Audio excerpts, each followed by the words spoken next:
सुप्रभात मित्रों। आज से हम आपकी हिंदी की कक्षाएं शुरू कर रहे हैं। हिंदी की कक्षाओं का प्रारंभ मैं सबसे पहले मैथिली शरण गुप्त जी से कर रहा हूं। मैथिली शरण गुप्त हिंदी साहित्य का एक ऐसा अद्भुत कलाकार है, भावना जगत का एक ऐसा महान, भाव जगत का एक ऐसा मर्मज्ञ, जिसने अपनी कलम से मां भारती की अप्रतिम सेवा की। पूरे विश्व साहित्य में उनका नाम है। काशी में पैदा हुए इस महान विभूति ने द्विवेदी युगीन साहित्य को अपनी रचनाओं से पल्लवित व पुष्पित किया। दरअसल अगर हम मैथिली शरण गुप्त के संपूर्ण व्यक्तित्व को देखें तो एक ऐसे कवि का व्यक्तित्व उभरता है, एक ऐसे महान कवि का व्यक्तित्व उभरता है जिसने अपने दौर की स्थितियों को ध्यान में रखते हुए संपूर्ण मानव समाज की सेवा की।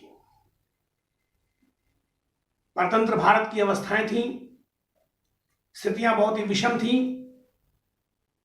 सबसे अधिक युवाओं को संबल देने की आवश्यकता थी। उन्होंने उन्हें श्रम और स्वावलंबन की शिक्षा दी। वो वास्तव में अपने काव्य के माध्यम से इस संसार को ही स्वर्ग बनाना चाहते हैं। इसीलिए साकेत में उनके राम कहते हैं, संदेश यहां मैं नहीं स्वर्ग का लाया, संदेश यहां मैं नहीं स्वर्ग का लाया, इस भूतल को ही स्वर्ग बनाने आया। मित्रों, अगर उनकी हम रचनाओं की बात करें तो साकेत उनकी महानतम रचना है। इसमें मर्यादा पुरुषोत्तम भगवान श्री राम की कथा है। वह राम के परम भक्त हैं और राम के भक्त होते हुए उन्होंने इस महान ग्रंथ के माध्यम से कई कार्य किए हैं, कई प्रकार की स्थितियां प्रस्तुत की हैं, जिसे मैं भी आगे आपके सामने प्रस्तुत करूंगा। साकेत है, पंचवटी उनका महान ग्रंथ, भारत भारती, द्वापर, नहुष, इस तरह के कई ग्रंथ उन्होंने लिखे, जिन ग्रंथों के माध्यम से उन्होंने अपने आप को प्रस्तुत किया और साहित्य समाज की, साहित्य की महान सेवा की। मित्रों, मैथिली शरण गुप्त का व्यक्तित्व बहुत ही विराट है। गुप्त जी साहित्य साधना के वो अमर साधक हैं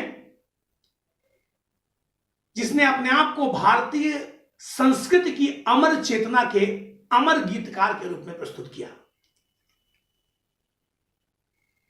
वैसे भी एक साहित्यकार का क्या कर्तव्य है, एक कवि का क्या कर्तव्य है, इसको भी उन्होंने अपने साहित्य में स्पष्ट किया है। अपने महान ग्रंथ भारत भारती में वो लिखते हैं कि केवल मनोरंजन न कवि का कर्म होना चाहिए, केवल मनोरंजन न कवि का कर्म होना चाहिए, उसमें उचित उपदेश का भी मर्म होना चाहिए। मित्रों, आपके पाठ्यक्रम में उनके महाकाव्य साकेत के दो प्रसंग दिए गए हैं। एक प्रसंग साकेत के अष्टम सर्ग से है और दूसरा प्रसंग नवम सर्ग से है। इसके पहले कि मैं साकेत के बारे में बात करूं,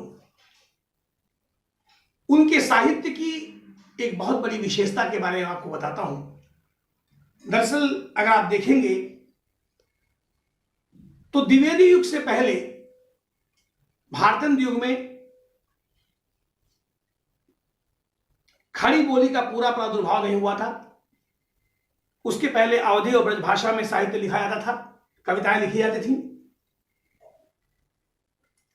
पहली बार भारतंत्र युग में खड़ी बोली का प्रयोग शुरू हुआ।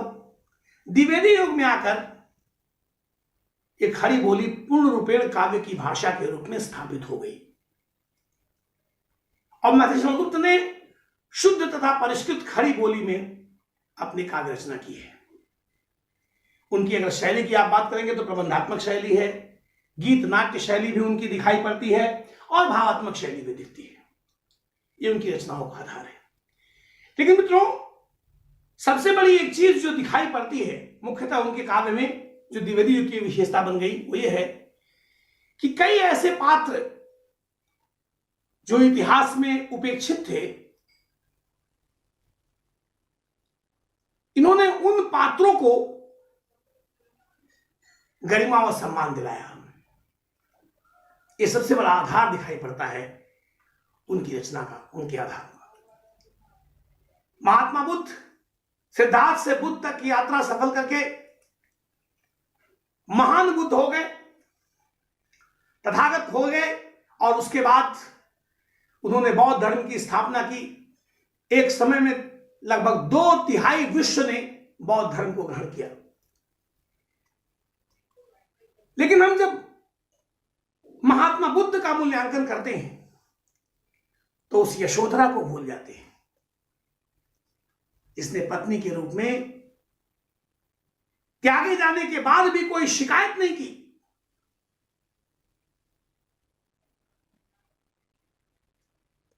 उस यशोधरा के महान त्याग को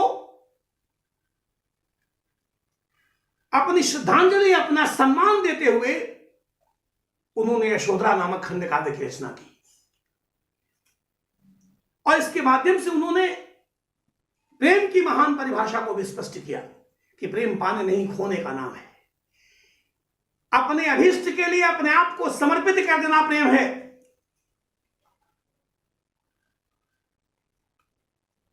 और इसीलिए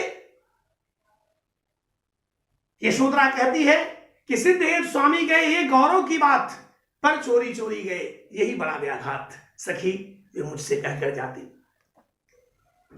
वो कहती है स्वयं सुसज्जित करके क्षण में प्रियतम को प्राणों के पण में हम ही भेज देती हैं रण में छात्र धर्म के नाते। और इससे बड़ी बात, प्रेम की महान परिभाषा को स्पष्ट किया जो द्विवेदी युग की कविता की आप कह सकते हैं कि आत्मा की तरह है। इस युग में प्रेम की महान परिभाषा स्पष्ट की गई। फिर उसको कहती है जाए सिद्धि पावे वे सुख से, दुखी न हो इस जन के दुख से। तो इस युग की नायिका अपने नायक को कर्तव्य के पथ पर समर्पित कर देती है।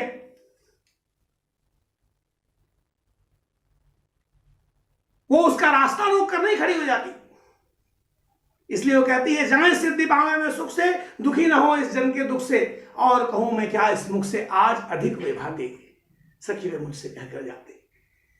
तो जिस प्रकार से उन्होंने यशोधरा को सम्मान दिलाया, उसकी गरिमा को, उसके महान व्यक्तित्व का एक जबरदस्त मूल्यांकन प्रस्तुत किया,